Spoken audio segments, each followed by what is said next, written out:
ખુદીરામ બોઝ એટલે કે ખુદીરામ બસુ ભારતના સ્વાતંત્ર્ય સંગ્રામના એક મહાન અને સૌથી યુવા ક્રાંતિકારી હતા. જન્મ અને પ્રારંભિક જીવન. જન્મ 3 ડિસેમ્બર 1889 હબીબપુર અથવા મોહોબની ગામ, મિદનાપુર જિલ્લો, બંગાળ પ્રેસિડેન્સી, હાલનું પશ્ચિમ બંગાળ. પિતા ત્રૈલોક્યનાથ બોઝ, માતા લક્ષ્મીપ્રિયા દેવી.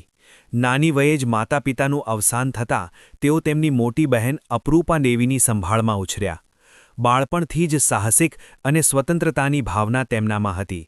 અરવિંદ ઘોષ અને સિસ્ટર નિવેદિતાના વ્યાખ્યાનો સાંભળીને તેઓ ક્રાંતિકારી પ્રવૃત્તિઓ તરફ આકર્ષાયા. તેઓ અનુશીલન સમિતિ જેવી ક્રાંતિકારી સંસ્થાઓ સાથે જોડાયા અને બ્રિટિશ વિરુદ્ધ પ્રચારપત્રો વહેંચવા જેવા કાર્યોમાં સક્રિય થયા. માત્ર 15-16 વર્ષની ઉંમરે જ તેઓ પોલીસ સ્ટેશનો અને અધિકારીઓને નિશાન બનાવતા હતા. મુઝફ્ફરપુર બોમ્બ કેસ 1908 આ તેમના જીવનની સૌથી મહત્વની ઘટના હતી. બ્રિટિશ જજ ડગલસ કિંગ્સફોર્ડ, જે ક્રાંતિકારીઓ સામે કઠોર હતો, ને નિશાન બનાવવા માટે ખુદીરામ બોઝ અને તેમના સાથી પ્રફુલ્લ ચાકીને મોકલવામાં આવ્યા હતા. 30 એપ્રિલ 1908ની રાત્રે મુઝફ્ફરપુરમાં એટલે કે બિહારમાં તેઓએ બોમ્બ ફેંક્યા. દુર્ભાગ્યવશ કિંગ્સફોર્ડ અલગ ગાડીમાં હતા.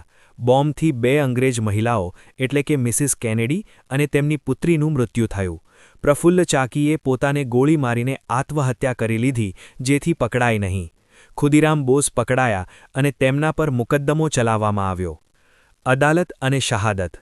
અદાલતમાં ફાંસીની સજા સંભળાવતા ખુદીરામ સ્મિત કર્યું. જજે પૂછ્યું કે તને સમજ પડી છે? તેમણે કહ્યું હા. વધુ પૂછતા તેમણે કહ્યું કે મને સમય આપો તો હું તમને બોમ્બ બનાવવાની કળા શીખવી શકું. તેઓએ અપીલ કરવાની ના પાડી. પછી સલાહથી કરી પણ અપીલ નકારાઈ. 11 ઓગસ્ટ 1908ના રોજ મુઝફ્ફરપુર જેલમાં ફાંસી આપવામાં આવી. ફાંસીના મંચ પર તેઓ હસતા હસતા ગયા, ભગવદ્ ગીતા હાથમાં લઈને વંદે માતરમના નારા લગાવતા. અહેવાલો અનુસાર તેમણે કહ્યું હતું કે મારી માતૃભૂમિને આપવા માટે મારી પાસે કંઈ જ નહોતું, માત્ર મારું જીવન જ આપી શકું છું. ખુદીરામ બોઝ ભારતીય સ્વાતંત્ર્ય સંગ્રામમાં ફાંસી પામનારા સૌથી યુવા ક્રાંતિકારીઓમાંના એક માનવામાં આવે છે. તેમની શહાદતે યુવાનોમાં અજેય આત્મબળ અને દેશપ્રેમની ભાવના જગાડી. આજે પણ તેમનું નામ વંદે માતરમ અને અટલ બહાદુરી સાથે જોડાયેલું છે. ખુદીરામ બોઝ અમર રહો. તેમની કુરબાનીએ આઝાદીની લડતને નવી ઊર્જા આપી.